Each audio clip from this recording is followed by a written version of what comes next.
अस्सलाम वालेकुम, कैसे हैं आप सब लोग। उम्मीद है आप सब खैरियत से होंगे और आपको मेरा पहला व्लॉग बहुत अच्छा लगा होगा। आज का व्लॉग हम स्टार्ट करते हैं रोड ट्रिप से, क्योंकि हम घर में बोर हो रहे थे तो सोचा क्यों ना रात को कोई ट्रिप किया जाए, एक लॉन्ग ड्राइव पे चलें। तो जब हम लॉन्ग ड्राइव पे निकले तो हमने गूगल से चेक किया तो एक बीच के बारे में, जो कि शारजा के नॉर्थ पे है। तो हमने सोचा क्यों ना हम एक लॉन्ग ड्राइव भी हो जाएगी, थोड़ा बच्चे भी फ़्रेश हो जाएंगे, माइंड फ्रेश भी हो जाएगा और हम जो है वो थोड़ा सा बीच भी घूम लेंगे। तो उसके साथ थोड़ी लॉन्ग ड्राइव भी हो जाएगी। वैसे भी रात के टाइम लॉन्ग ड्राइव बहुत अच्छी लगती है और आजकल तो मौसम इतना अच्छा हुआ है कि रात को इतनी ठंडी हवाएं चल रही होती हैं, तो आप बीच वगैरह पे या इधर उधर कहीं भी जाएंगे तो बड़ा अच्छा रहता है। तो ये हम रोड पे गुजर रहे थे फेस्टिवल लैंड से। ये आपको अगर लाइट्स वगैरह नज़र आ रही होंगी तो ये फेस्टिवल लैंड है। फेस्टिवल लैंड भी हम लोग इंशाल्लाह प्लान करेंगे अपना एक वीडियो बनाने की इसमें, क्योंकि फेस्टिवल लैंड बहुत अच्छा है। वहाँ पे बच्चों के लिए काफ़ी सारी अच्छी इंजॉयमेंट है। तो जनाब हम लोग यहाँ पे एक अलहमरिया बीच जो हमने देखा था, वहाँ पहुँचे तो उसका पार्क क्लोज़ था।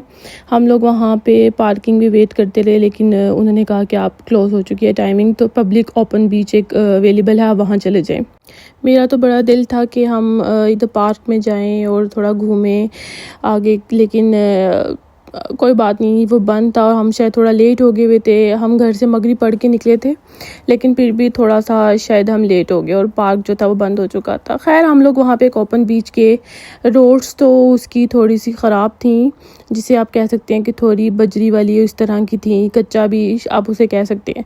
लेकिन जब हम वहाँ पे पहुँचे तो मतलब मैं बता नहीं सकती, इतना खूबसूरत व्यू था पार्किंग में लगाने के बाद। जब हम लोगों ने बीच देखा, इस कदर खूबसूरत लहरें पानी की जो थी वो इधर उधर आ रही थी और सुकून, इतना सुकून और इतनी खामोशी थी कि मैं क्या बताऊं। और इतना प्यारा मौसम, बच्चों का भी थोड़ा सा प्ले लैंड टाइप बना हुआ था। बहुत सारे लोग यहाँ पे थे, मुझे तो लग रहा था कि यहाँ बहुत कम लोग होंगे क्योंकि इसकी रोड थोड़ी सी ख़राब थी, आने में थोड़ा मुश्किल हो रही थी। लेकिन यहाँ पे बहुत सारे लोग थे और बहुत सारे लोग यहाँ बैठे भी हुए थे, एंजॉय कर रहे थे। बहुत सुकून था और इतनी ठंडी हवाएं और बड़ा प्यारा मौसम था। और चाँद, आपको पता है कि चाँद और लहरें जो है ना वो आपस में इंटरलिंक है, कि चाँद की रोशनी से जो है वो लहरें मूव करती हैं। तो चाँद की रोशनी थी और लहरें मूव कर रही थी और इतना प्यारा मौसम और इतना मतलब खुशगवार सब कुछ लग रहा था। बच्चे इस टाइम सो चुके थे तो मैंने सोचा क्यों ना बच्चों को लिटा दिया जाए गाड़ी में और हम थोड़ा सा आगे चले जाएं। और हमने आगे से ये व्यू देखा, आप देख रहे होंगे कितना प्यारा लग रहा है। लेकिन रात का शायद थोड़ा टाइम था और मून लाइट की वजह से थोड़ा जूम करते हुए ये ब्लैकआउट हो गया।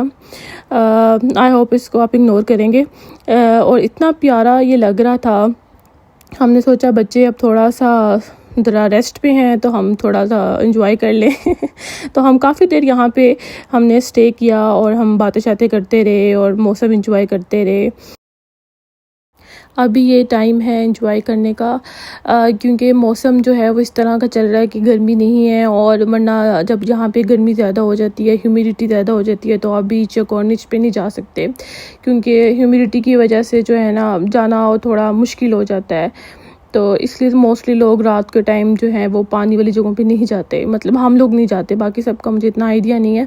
कि हम लोग जब बहुत ज़्यादा गर्मी पीक पे होती है या ह्यूमिडिटी का लेवल बहुत पीक पे होता है तो हम लोग अवॉइड करते हैं कॉर्निचेस वगैरह पे जाने, क्योंकि हवा बंद हो जाती है और जितने भी जो वाटर के वेपर्स होते हैं उसकी वजह से ना आपको सांस लेने में थोड़ी सफोकेशन फील होती है, तो ह्यूमिडिटी का लेवल ज़्यादा हो जाता है। बहरहाल ये मौसम तो एंजॉय का है। फिर हमने सोचा कि चलें अब वापसी की तरफ मूव करते हैं। जाने को दिल तो नहीं कर रहा था, लेकिन टाइम ज़्यादा हो रहा था क्योंकि मैंने थोड़ी बहुत चीज़ें भी लेनी थी अपनी और बच्चों की, जो कि मैंने सोचा कि चलें पास में सिटी सेंटर है तो हम वहाँ पे चले जाते हैं। थोड़ा बहुत सामान लेना है बच्चों का अपना तो वो भी ले लेते हैं। और बार बार जो है वो आना भी पॉसिबल नहीं होता, क्योंकि रूटीन इतनी टफ़ होती है। वीकेंड्स पे या बीच में कभी 1-2 दिन आपको मिल जाएं तो आप आ सकते हो, वरना तो रूटीन इतनी टफ़ होती है कि डेली बाहर नहीं आया जाता। तो फिर कोशिश ये की जाती है कि जब आप एक बार बाहर आओ तो अपने 1-2 काम जो है वो, मेरी कोशिश यही होती है कि मैं वो भी निपटा लूँ। और रोड्स आप देखेंगे इतनी पुरसुकून थी, रात का टाइम काफ़ी हो चुका था और ये है कि दुबई में तो इतना पता नहीं चलता कि रात है कि दिन है, यहाँ तो हर वक्त चहल पहल ही होती है। बिल्कुल ऐसे जैसे हम पाकिस्तान में होते थे, तो पाकिस्तान में भी हर वक्त चहल पहल, आप जब भी रात को बाहर निकलोगे तो आपको लोग नज़र आते हैं, चहल पहल नज़र आती है तो ये बड़ा अच्छा रहता है। तो रास्ते में जाते हुए ही हमें नज़र आया पिट शॉप, तो सोचा क्यों ना यहाँ पे कुछ खा लिया, या खाने के लिए यहाँ से कुछ ले लिया जाए। तो हमने सोचा कि कुछ ले लेते हैं। यहाँ पे आप देखें, यहाँ पे ये एक बड़ी अच्छी जगह है कि अगर आप यहाँ पे कुछ हट के कुछ खाना चाहते हैं, मतलब यहाँ पे काफ़ी सारे ब्रांड्स हैं, आप डिफरेंट ब्रांड्स की चीज़ें ले सकते हैं जो नॉर्मली आपको नहीं मिलते। ये सिर्फ इन्हीं जगहों पे लोकेशंस में आपको ये मिलते हैं। या आप देखें कि दुबई का जो लास्ट एग्ज़िट है ये उससे थोड़ा मिलता जुलता है, लेकिन वो तो बहुत बड़ा है। ये सिर्फ एक ड्राइव थ्रू की तरह थोड़ा सा ही है। यहाँ पे कुछ जगह पे सिटिंग एरियाज़ भी हैं और कुछ आप ड्राइव थ्रू भी ले सकते हो। काफ़ी सारे यहाँ पे ब्रांड्स आपको नज़र आते हैं और उनकी क्वालिटी भी अच्छी है और टेस्ट भी है। यहाँ पे बहुत सारे लोग भी आए हुए थे और क्राउड बहुत ज़्यादा था, और फिर हम जो है ना आहिस्ता आहिस्ता करके यहाँ से हमने मूव किया। और ये एक अच्छी लोकेशन है। मैं अक्सर दुबई के लास्ट एग्जिट जाया करती हूँ और मुझे बहुत अच्छा लगता है वहाँ पर, और मेरे बच्चे भी बड़ा खुश होते हैं क्योंकि बच्चों के लिए भी अच्छी जगह है कि आप आराम से जो है ना घूम भी सकते हो, वहाँ पर अपना फूड वगैरह भी ले सकते हो उधर से खाने पीने के लिए। फिर बच्चों के लिए इंटरटेनमेंट है, वहाँ पर ट्रेन वगैरह चलती हैं, लाइटिंग्स हैं, और साथ ये है कि वहाँ पे कुछ स्टैचूज़ वगैरह भी पड़े होते हैं एनिमल्स के, तो वो बच्चे बड़ा एंजॉय करते हैं। तो जी हमने यहाँ से सोचा कि हम कुछ ले लेते हैं, और साथ फिर हम जाते हुए जो है ना अब सिटी सेंटर जो है अब हम जाएंगे और वहाँ से जो है अपने लिए कुछ चीज़ें जो ख़रीदनी थी वो देखेंगे। बाकी ये है कि वीकेंड था और मौसम भी खुशगवार था, तो हम लोग जो है वो बाहर निकले हुए थे।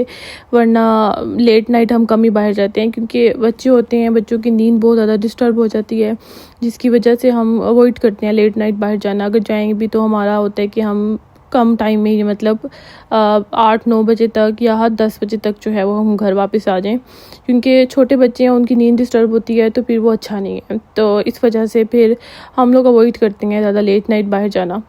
तो यहाँ से जनाब अब हम पहुँच चुके हैं सिटी सेंटर, और सिटी सेंटर मैं आपको व्यू दिखाऊँगी सिटी सेंटर का। और यहाँ पर अब हमने कुछ चीज़ें देखनी थी, और इस वक्त जो थे वो बच्चे मेरे दोनों उठ चुके थे क्योंकि उन्होंने अपनी जो है ना नींद पूरी कर ली थी। ये ड्राइविंग के दौरान अमूमन सो जाते हैं, लेकिन जब हम कहीं पहुंच जाते हैं अपनी डेस्टिनेशन पे तो ये उठ जाते हैं। यहाँ पे हम पहुंच चुके हैं मोमोसो में, और आप देख रहे हैं यहाँ पे ज्वेलरी इतनी प्यारी दिखेगी। मुझे वैसे भी ज्वेलरी का शौक़ है, और मैं स्पेशली पेंडेंट और रिंग्स में, मुझे रिंग्स की कलेक्शन मेरे पास बहुत ज़्यादा है और मुझे पसंद भी हैं। तो मैं जब भी ऐसी कोई चीज़ देखती हूँ मुझे बहुत अट्रैक्ट करती है, तो मैंने सोचा क्यों ना मैं इसकी कुछ वीडियो के शॉर्ट्स भी ले लूँ ताकि आप सबको भी दिखाऊँ कि यहाँ पे बहुत प्यारी ज्वेलरी है, बड़ी डिसेंट सी और बड़ी प्यारी। कुछ इनमें कलरफुल भी थी, बहुत प्यारी लग रही थी। मोमोसो एक अच्छा ब्रांड है, यहाँ पे आपको बड़ी अच्छी चीज़ें मिल जाती हैं, आपकी स्किन केयर से लेके आपकी जो डेली लाइफ के एसेंशियल्स हैं, इवन इलेक्ट्रॉनिक्स भी, बच्चों के टॉयज़ वगैरह, सारी चीज़ें बड़ी अच्छी जो हैं वो आपको मिल जाती हैं। यहाँ पे इनकी फ्रेगरेंसेस भी मैंने ट्राई की थी, मुझे बहुत अच्छी लगी। जो बच्चों की है ये अच्छी रहती हैं बच्चों के लिए अगर आप ले लें तो। बहरहाल मुझे इनकी चीज़ें बहुत अच्छी लगती हैं, बड़ी कलरफुल सी हैं। ये वैसे एक शायद एक चाइनीज़ ब्रांड है, लेकिन कोरियन भी कुछ लोग इसको कहते हैं कि ये है, तो लेकिन ये बहुत प्यारा है। इसकी हर चीज़ बहुत ज़्यादा मुझे अच्छी लगती है, डेलिकेट सी चीज़ें होती हैं बच्चों के लिए, काफ़ी सारी एक्सेसरीज़ यहाँ मौजूद होती हैं। आप उनकी स्टेशनरी की चीज़ें देख लें और उनके टॉयज़ वगैरह देख लें या कुछ भी। तो यहाँ तो मुझे 1-2 चीज़ें अच्छी लगी थी, पेन्स वगैरह, तो मैंने सोचा वो लेती हूँ। और बच्चों के लिए भी कुछ चीज़ें अच्छी लगी, तो वो आगे मैंने कहा जाके आपको दिखाती हूँ। काफ़ी सारी चीज़ें जो हैं यहाँ पे अट्रैक्टिव हैं। इनके कीचेन इतने प्यारे बने हुए थे, आप लें अपने बैग्स के साथ, फ़ोन के साथ लगाएं, बड़े क्यूट से, ये क्यूट से तो बहुत ही प्यारे लग रहे थे। तो मैंने सोचा क्यों ना मैं 1-2 ले लूँ और लेके ना जो मैं अपने फ़ोन वगैरह के साथ अटैच कर लूँ मुझे ये चीज़ें इस तरह की अच्छी लगती हैं, मेरे बच्चों को भी अच्छी लगती हैं क्योंकि ये बड़ी अट्रैक्टिव हैं। अट्रैक्टिव चीज़ें सबको अच्छी लगती हैं। यहाँ पे कुछ टॉयज़ भी थे बहुत प्यारे प्यारे, आप देखें ये जितने भी स्टफ़ टॉयज़ हैं ये काफ़ी प्यारे प्यारे थे। डॉल्स भी थी इसमें, कैट भी, काफ़ी सारी चीज़ें आपको बच्चों के लिए मिल जाती हैं। अगर आप बच्चों के लिए कुछ टॉयज़ देखना चाहते हैं, उनकी एक्सेसरीज़ कुछ देखना चाहते हैं, इवन लर्निंग के हिसाब से भी आपको काफ़ी सारी चीज़ें यहाँ दिख जाती हैं। जैसे कि आपको एक राइटिंग के तौर पे मिल गया, राइटिंग पैड के तौर पे, वाइट बोर्ड भी, ब्लैक बोर्ड भी, और इसमें आपके पास काउंटिंग्स और अल्फ़ाबेट्स भी मौजूद थे जो बच्चों को लर्निंग में आगे मतलब अर्ली चाइल्डहुड लर्निंग में जो है ना हेल्प करते हैं। तो मैंने ये लिए थे क्योंकि मेरे बच्चे अभी छोटे हैं और उनको जो है ना अर्ली स्टेज पे जो है वो इस चीज़ की मैं आदत डालती हूँ पढ़ने की, ताकि वो पढ़ें। तो यहाँ पे हम लोग जो हैं वो मैक्स में भी पहुँचे थे। तो क्योंकि मैंने अपने लिए भी कुछ चीज़ें लेनी थी तो मैंने सोचा कि मैं मैक्स से देख लूँ कुछ शर्ट्स, कुछ ट्राउज़र्स वगैरह जो कि बहुत प्यारे लग रहे थे। और यहाँ पे आजकल ऑफ़र्स भी काफ़ी सारी चल रही हैं। अगर आप देखें तो बहुत सारे ब्रांड्स पे ऑफ़र हैं और मैक्स पे भी ऑफ़र चल रही हैं। उम्मीद है आपको मेरा ब्लॉग अच्छा लगा होगा। प्लीज़ मेरे चैनल को लाइक, शेयर, सब्सक्राइब करें और मज़ीद वीडियो देखने के लिए बेल आइकन को प्रेस करें। Thank you. अल्लाह हाफ़िज़।